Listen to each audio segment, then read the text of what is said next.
Lights. Yeah. Wait. I'm Lila and I'm horizontal.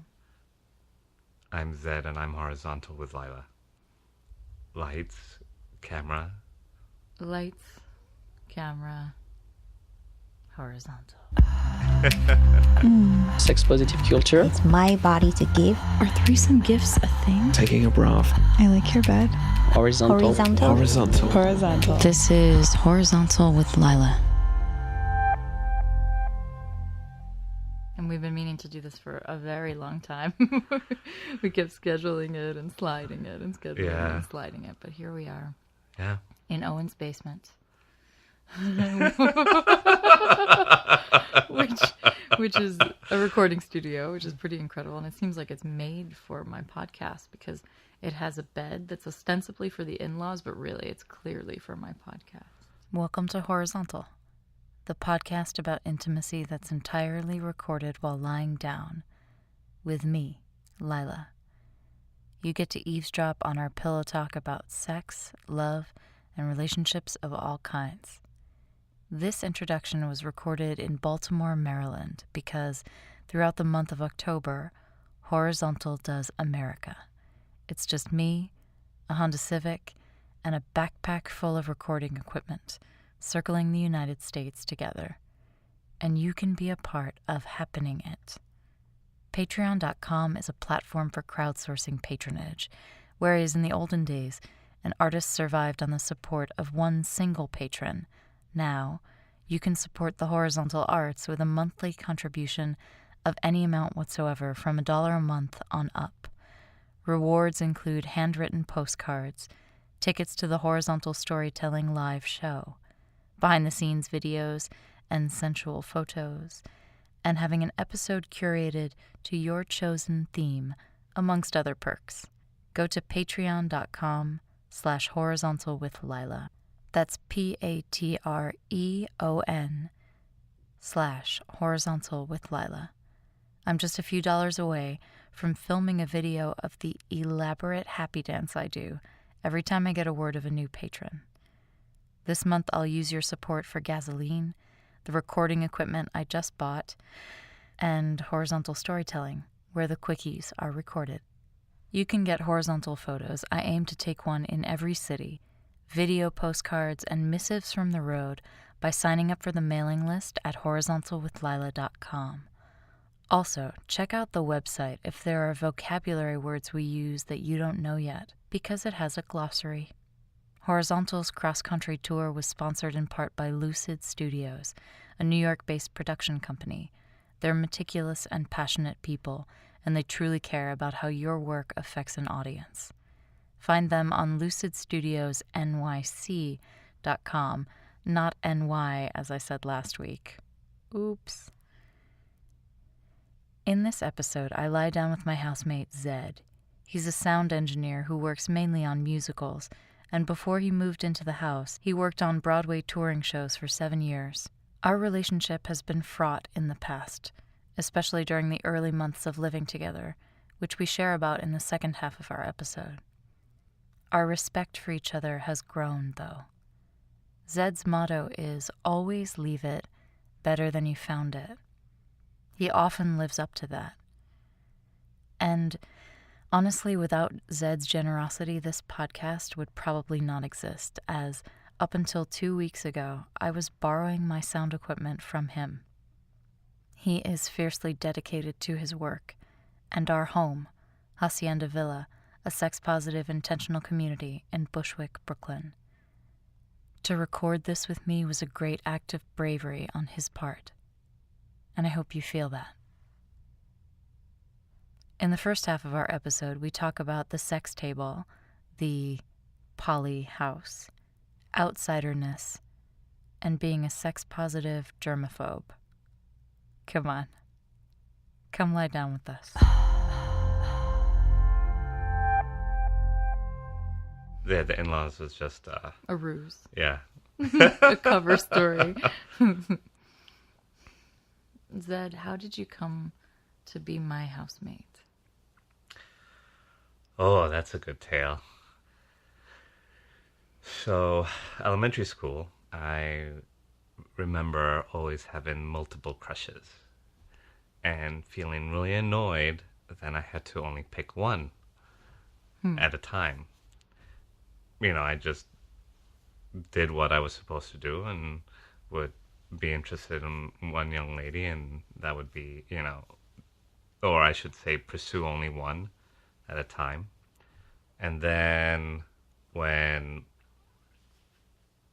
I went in high school, I was part of this lunchroom table, we'll call it. It was a gathering.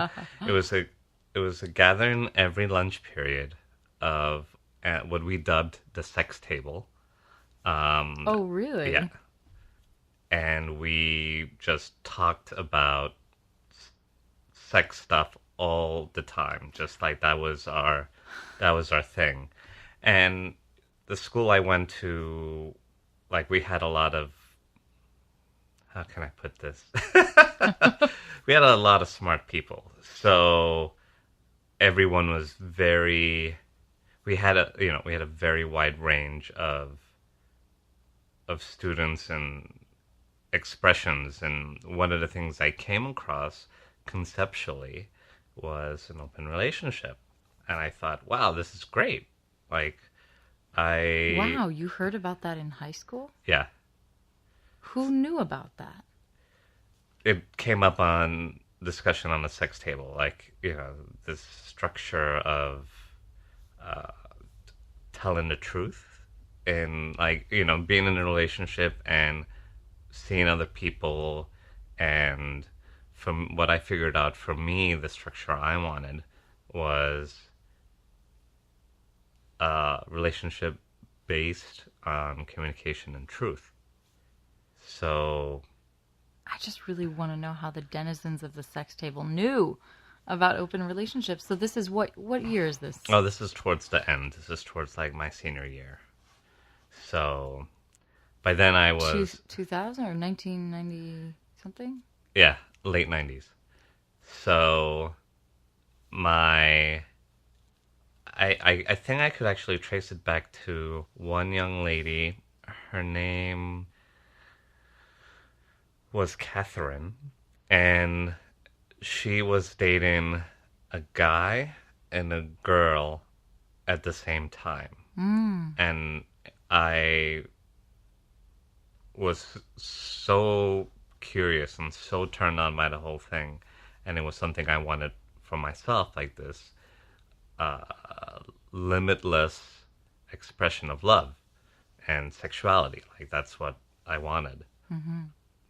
I didn't actually pursue that in high school, but I knew of it. So then when I graduated high school, I tried to create relationships that were in that format. How'd that go? It went well, I should say. It was a great learning experience. So, and every relationship I entered, I immediately said, I want to be with you, but I want the freedom to pursue or date other people, should that come up. And the format for that was whatever would transpire, we would be forthcoming and honest about it. So if whatever night me and my girlfriend weren't together, and if I was with anyone else, if it was planned, I would let her know. And if it happened, as in something spontaneous would happen, I would also let her know. And this was great because there was a lot of freedom to express on each side. And I did this for several years. And it felt very scary at times, to the point where, like, one of the more difficult experiences I had, I knew it was something I wanted for myself, and I had to break some emotional training. One of my girlfriends at the time, I should say, in the open relationship structure that I was practicing, It was one main relationship, and then we could date and be sexually active with other people as long as there wasn't any emotional or romantic commitment with this other person. So, Monoamorous. yeah, there we go. That great way to put it. My girlfriend at the time had a crush on one of my coworkers, and I knew this, and so I encouraged her, go ask him on a date, go on a date. Like, I want you to explore. Like, I wanted to encourage her to see what would come out of that. And this person was older and well established and really well liked. And I, when they went on their date, I got incredibly jealous to the point where I just started like crying the rest of the almost the entire date. Then they were out. I mean, I I knew this is something that I wanted to break in me, this attachment to the attachment and fear of losing her and seeing her as property. It was all these thoughts that were based on fear. This person belongs to me. I have rights with them. They shouldn't XYZ. Yeah, like You wanted to relieve yourself of those structures. exactly. So this was the way I knew it was going to be hard, but I didn't know how hard it was until I was actually going through it.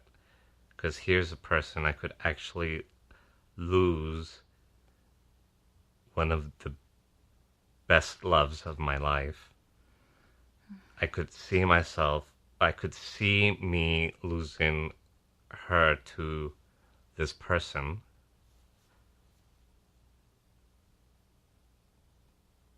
But it was something that I'm still committed to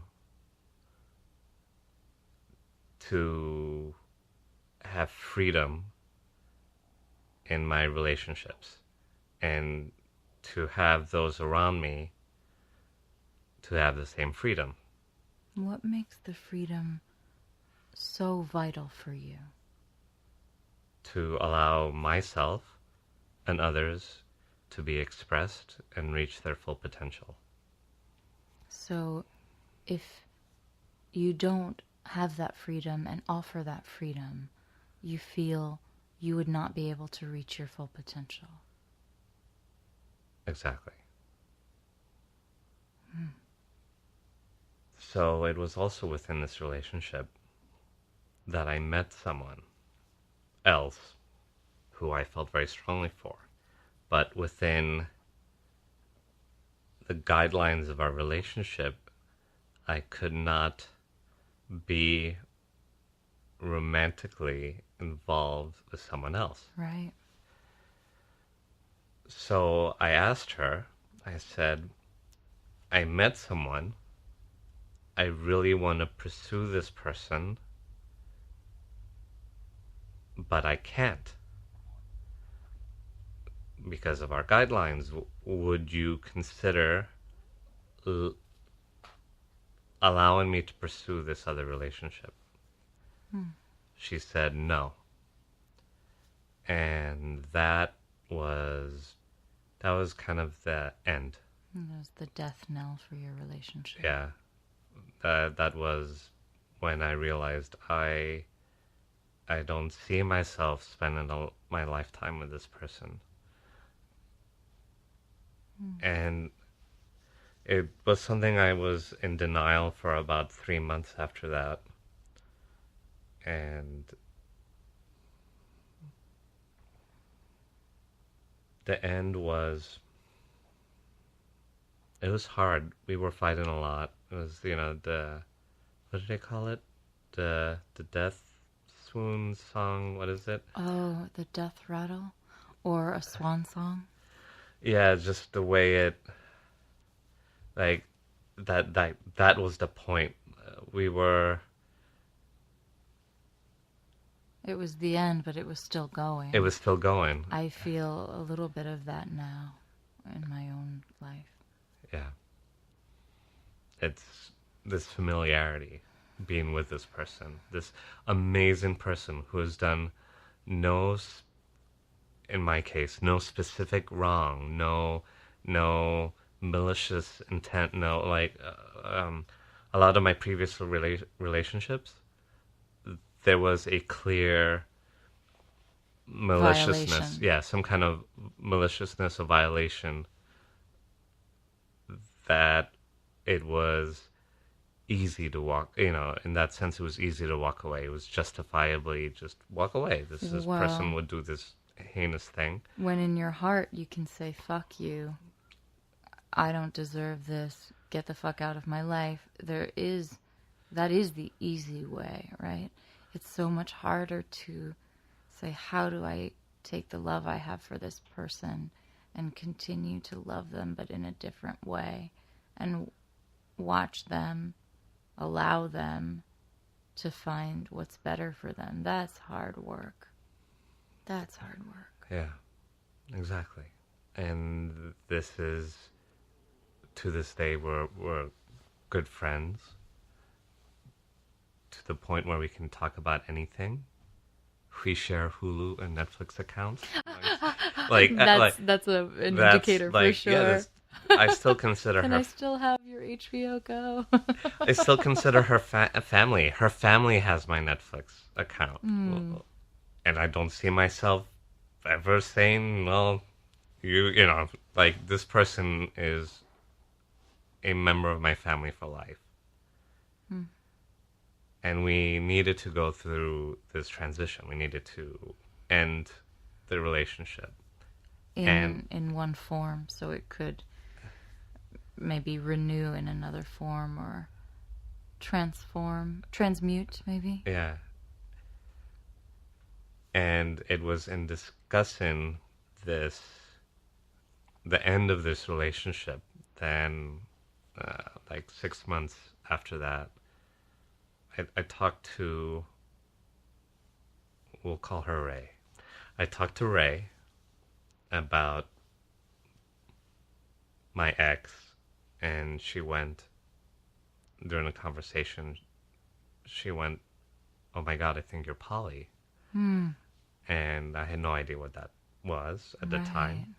And then she started telling me all these aspects of what's in a polyamorous person has, like the traits, the actions, the desires. And Do you remember what she said at that time? How she defined it? openly loving more than one person, and being in committed relationships with them. And that was essentially what I tried to start at the end of the other relationship, is being two serious, dedicated, romantic, committed relationships.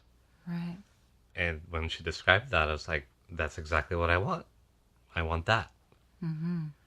And she told me about poly cocktails.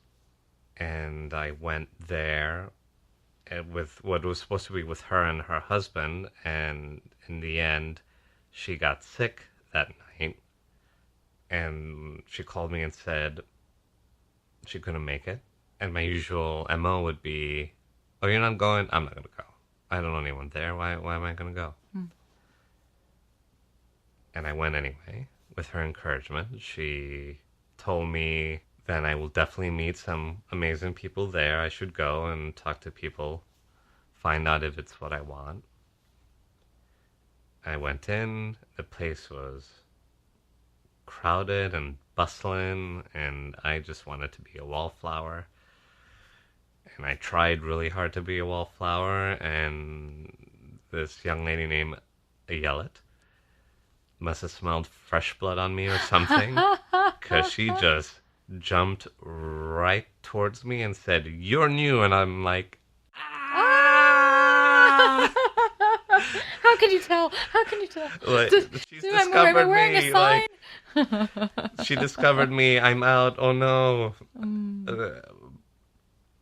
But it was great. Like, she just chatted me up, telling me about her travels to Israel and her love of yoga and dance and all this stuff. And then we started talking about how hard it is to find value in New York City rentals, because there's always a compromise. Your bathroom doesn't have, enough light, or you have no closets, or you're a 15-minute walk from the subway, or, there's always something. Always a trade-off. Always a trade-off. Or you're in a building that's behind some other building, or, You're in a crummy neighborhood, Yeah, but in like- a beautiful place. Yeah. You're in a beautiful place, So, but it's dangerous outside. yeah, exactly.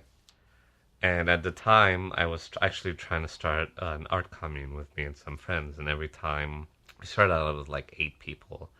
And every time I found a place and was going to get everyone to sign a lease and throw a deposit in, it would be one person would jump off the list saying, I don't think I can do this. I don't want to commit to this. So by the time I got to Poly Cocktails, it was down to just me and my brother. What was your vision for that art commune? To get a diverse set of people with different disciplines to come together and just create art projects, throw events, have salons, soirees, that kind of thing. Just getting people together and expressing artfully. And when you say it got down to you and your brother, you mean your soul brother, not your blood brother, right? Correct. Okay. So, Poly Cocktails. Poly Cocktails. I've never been to Poly Cocktails. Really? Yeah, what's it like? Okay. It's just like any other cocktail hour, except that, everyone there is either polyamorous or polycurious or just curious of what the poly community is like. So in that sense, it's like I said, it's like any other cocktail hour.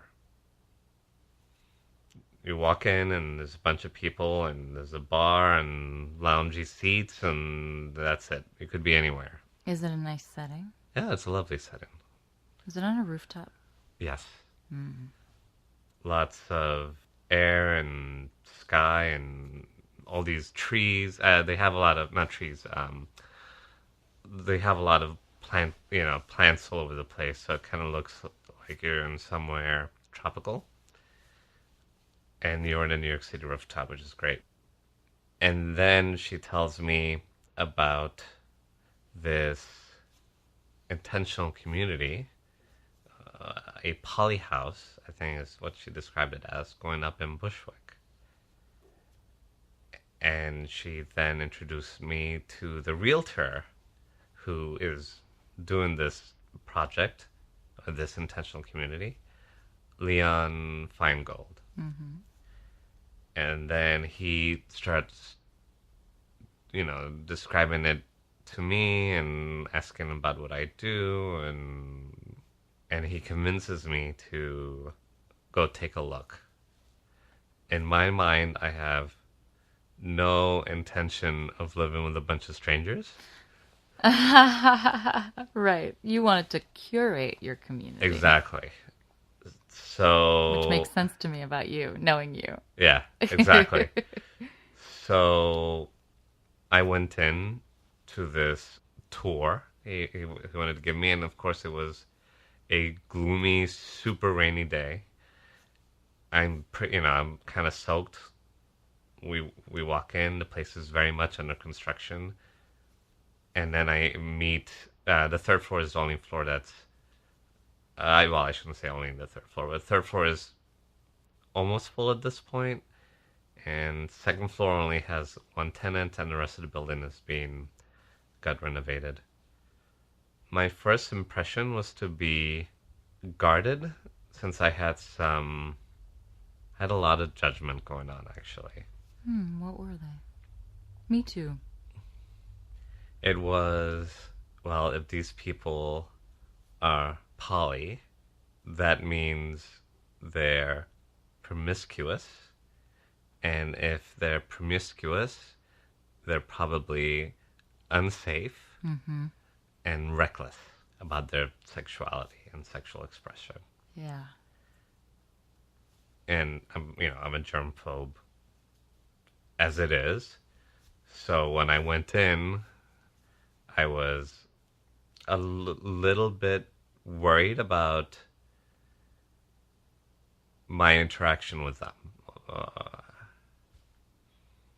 And I suppose I was confronted about my own, sexual freedom and sexual expression. And looking back at it, what I come to realize is then I was afraid because I didn't really know myself as well as I thought I did. Both in relationships and sexually. And what I came to find after eventually, getting to know people a little bit more, moving in and everything else, is that in fact everyone there operates at a very high level of communication and practice safer sex. Right, because the premise is that sex is inherently risky, and we can make it safer, but we can't make it totally safe because there's no way to isolate and negate all the variables involved in sex. But we can be as conscientious as possible. We can also determine what level of risk we are personally comfortable with. I'm comfortable with, I would imagine that of the people in the house, there might be one other person, maybe two, who has the level of risk comfort that I have, which is fairly low. I'm not highly risk tolerant. I wouldn't call myself a germophobe, but I have I have similar tendencies as you do to be concerned about engaging with promiscuous people sexually. That makes me nervous. Yeah, I used to joke around with friends. I would inquire, do you think is it wrong to ask somebody to wipe them down with hand sanitizer right before we engage in any sexual activity? To which a lot of my friends would, chuckle, and female friends would be like, that would burn a lot. So that obviously... Wait a minute. You wanted them to wipe their genitals with hand sanitizer? Well, just all of them. That was a joke. Like I said, I'm such a germaphobe. No, I didn't actually. Would you swab your entire body with this bottle of hand sanitizer, please? And then we can play. Right. Oh. So going back on how I came to discovering a new structure of or what is new for me, non-monogamy. I would say I'm more non-monogamous than I'm polyamorous, actually. Really? Yeah.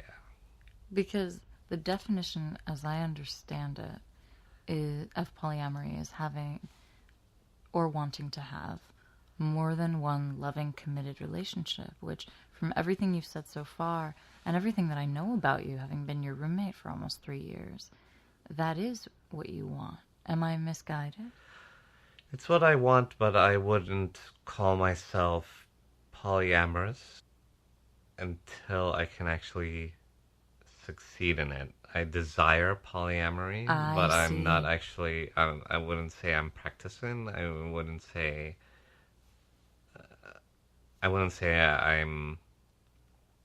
I've crossed that threshold. That I haven't made that benchmark for me. I like that distinction. So for now, you're practicing ethical non-monogamy with an eye towards polyamory. Correct. Yeah. And that to me is the next breakthrough I want to have, is being able to, do that sustainably. And that's the eventual goal. That's what attracted to me about living there, is the level to which I can work and not even work,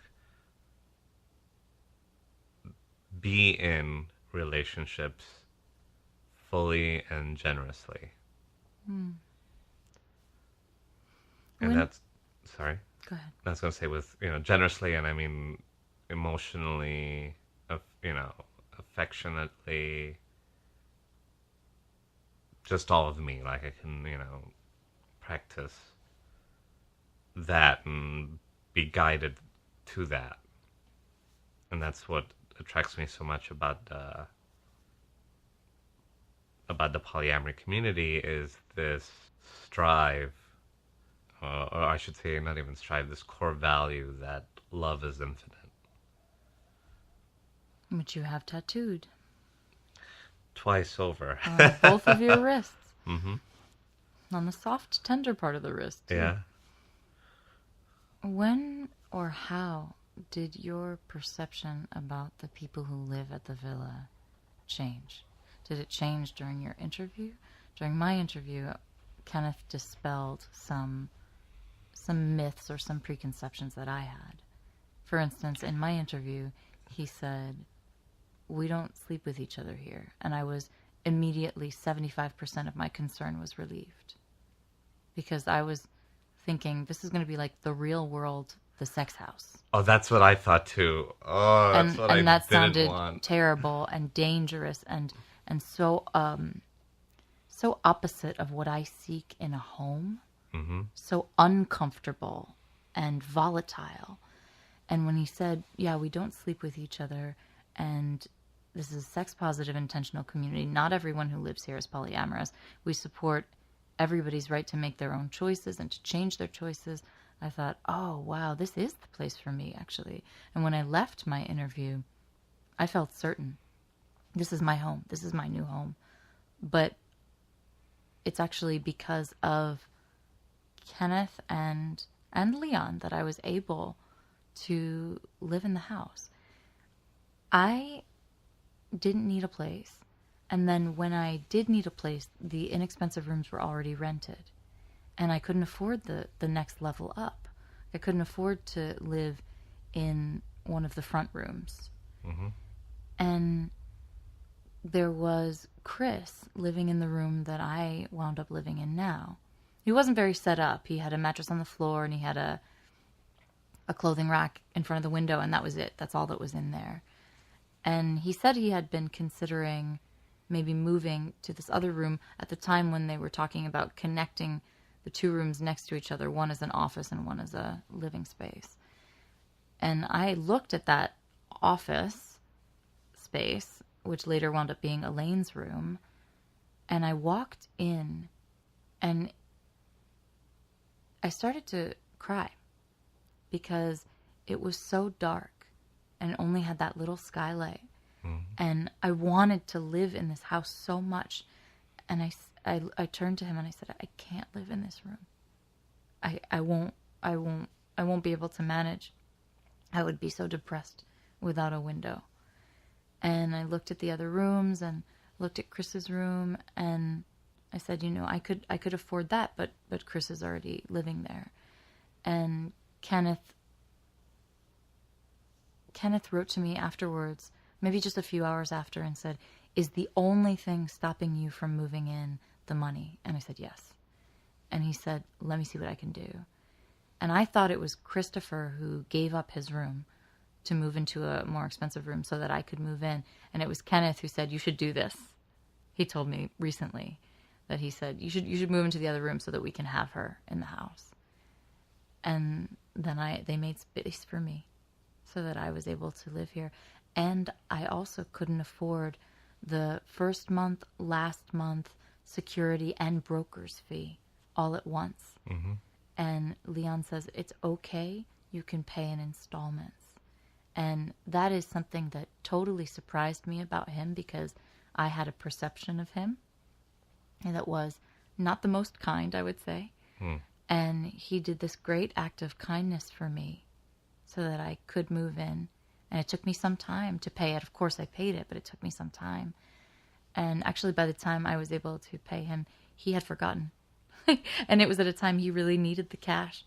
So it worked out beautifully. But I feel very grateful. And also my perception of the place and of Leon really shifted in those first few weeks of my experience. When did that shift for you? It shifted actually when, well, I should give some background to this. So this is in the beginning still. I met everyone. Leon is trying to convince me to move in, sign a year lease. I'm still full of judgment. I have no intention of moving in. But I need an interim sublet while I work on getting my commune back together. Oh. And I also need a temporary sublet anyway, because my sublet in Manhattan was ending, and I had about a 10-day gap before a trip to Spain. So I convinced Leon to let me do a trial, and the only rooms available at the time are on the second floor, so the only other person there is Kate. Oh, that's right. Mm-hmm. I'm in what is now Renee's room. Yeah, Renee's room. Yep. I bought a Queen Air mattress. Like I figured I needed to have one anyway, because I'm gonna be bouncing a few places until I get my commune together.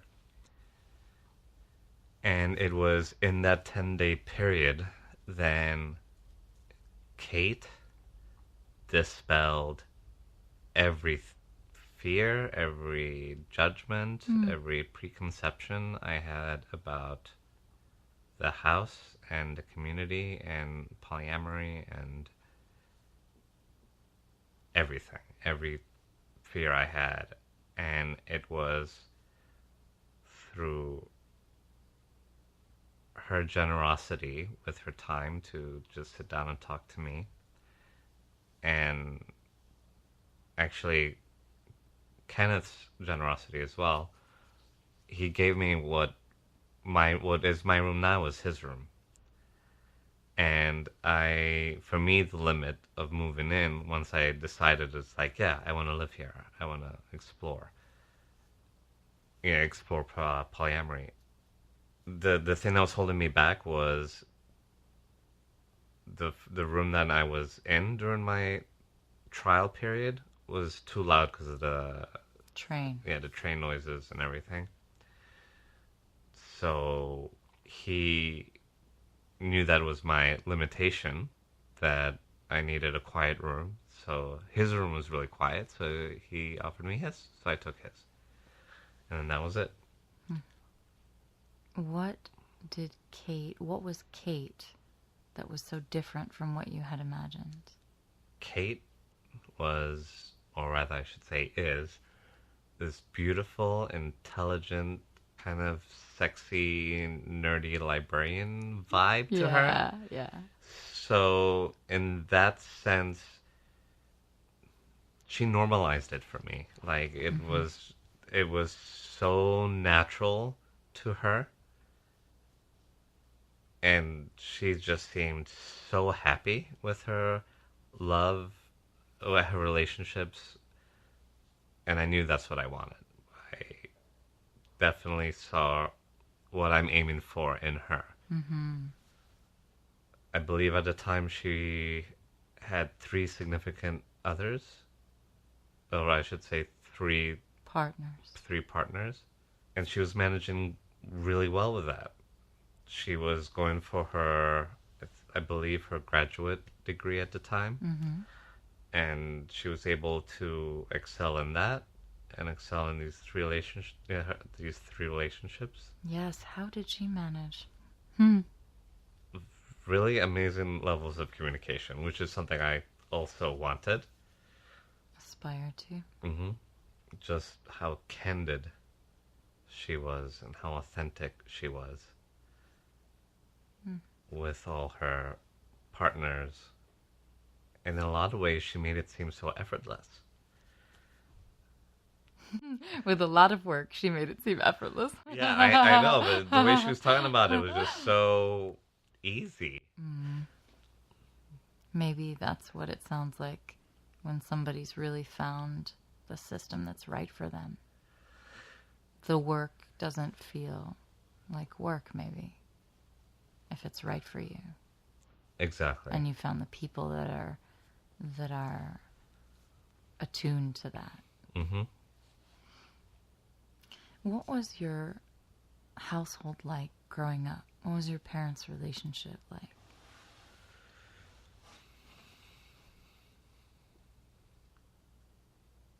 It was good and not always very healthy. They were two people that came together and didn't necessarily want to be together. They didn't want to be together. Your mom got pregnant or something like that? Yeah. Are you the oldest? Yeah. The oldest of, well, total of 5. So, yeah, I'm the oldest of 5. Wow. So they got together because of you. Mm-hmm. Do you feel burdened by that fact? Sometimes my father and I would talk about what it would have been like if my parents had separated earlier. When did they wind up separating? I shouldn't say well into my adulthood, but early adulthood. So they were together for 20 years or something? Yeah.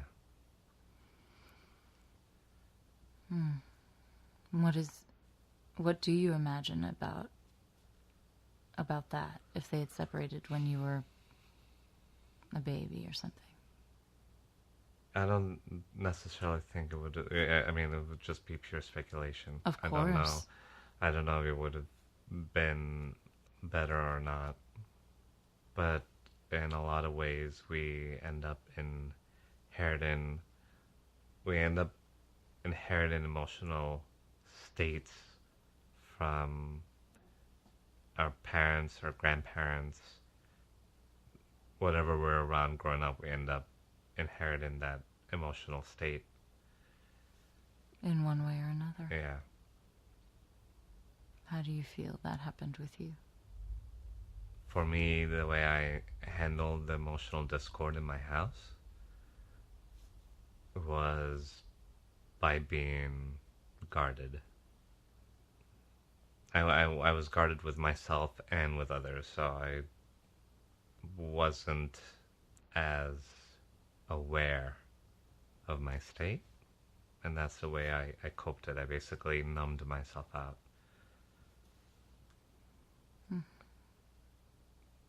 And I could almost pinpoint it around first grade. There was an incident in the schoolyard, and with some horseplay, I was holding a girl around her stomach, and I guess she had a really big lunch, and I made her throw up. And that was one of the popular girls in school. So I got ridiculed for that. And that kind of, I felt very shut out. So I continued that for myself. I created that being unaccepted. You continued to play out the script of being the outsider. Yeah. Which fit well with being emotionally guarded. I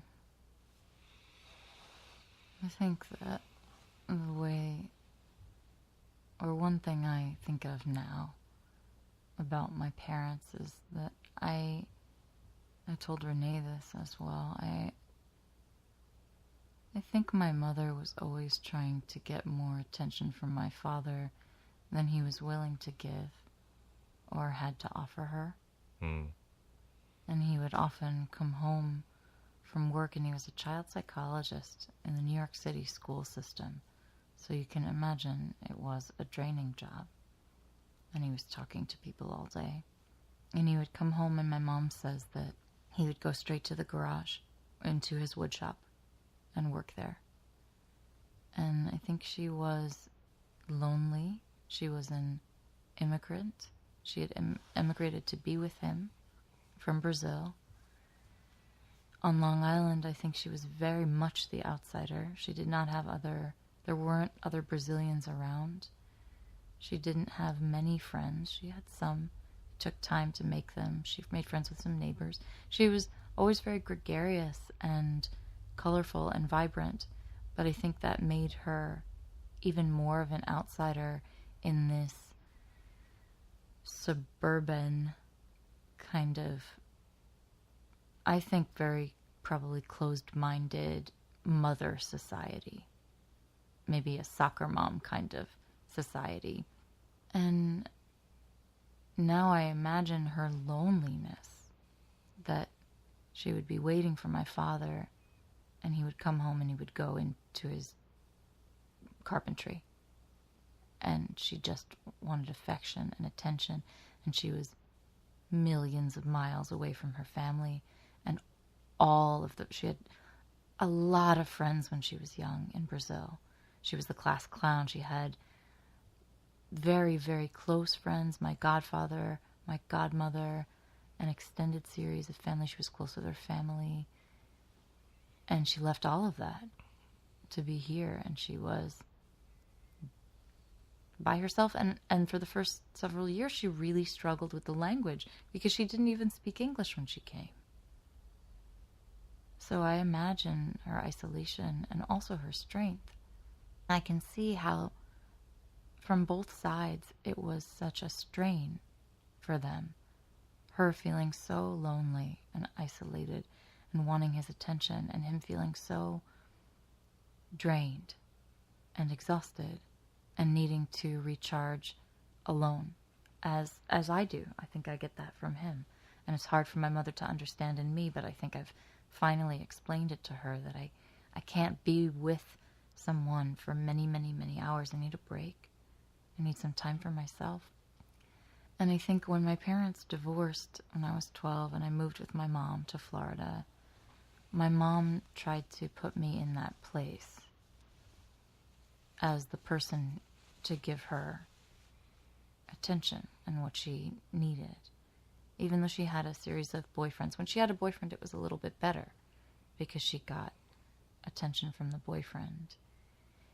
In CODA terms, we would call this emotional incest, where you're trying to get the emotions from your children that you really want from a partner. The attention and time and affection from your children. And I would rebel.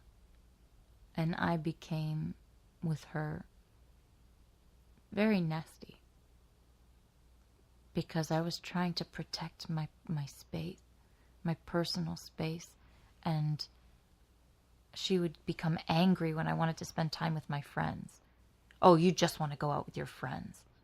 Yes, I did. I was a teenager. Of course I did, needing to learn how to develop social circles to support me as I go on throughout my life, right? That's a time when you're developing networks. And I would fight I would fight hard and try to draw boundaries. And later on, that's what I realized I was trying to do. I was just trying to be boundaried with her. And we fell into this awful pattern where she would become hurt because I was trying to draw a boundary or take time for myself or seek attention elsewhere. She would get nasty. She has a temper. She's a Scorpio, and she has that stinging thing where she knows just where to poke you. So it really hurts. I would cry. Then we would be in silence for a little while. Then she would apologize. And we'd be okay for a little bit. And then it would start again. And I've been working very hard, particularly over the past 10 months, to break that pattern. And I've talked about it with her now aloud and said, I don't want to enact this. I don't want to do this. And here are the reasons why I think I've kept myself from being really open to your love. Because I don't seek affection from my mother, but I want to. My parents are both 75. They are both alone. I don't know how much longer they'll be alive. So I'm trying to build more of a bridge to her, to allow her to love me and to try to put aside some of the resentment that I must feel from her getting cancer when I was a kid, which is something she couldn't control. The resentment that I feel from her being a depressed person and from her trying to make me feel that emptiness inside her. I don't want to be resentful anymore. It's poisonous. I'm hearing a lot of parallels. No wonder we annoyed each other a lot in the beginning. I have huge appetite. Horizontal's sensuous cover art is by the illustrator Shauna Shea. Find her on 99designs.com. My intro and outro music were created by Alan Markley, Plastic Cannons on Instagram, and every episode is mixed and mastered by Owen Muir of Self-Disclosure Productions. On the next episode of Horizontal, you'll hear the rest of my conversation with Zed, in which he allows me to read one of the hardest letters I've ever written, a letter that I wrote to him. Follow Horizontal around the country by signing up on horizontalwithlila.com. Thank you. Thank you for listening.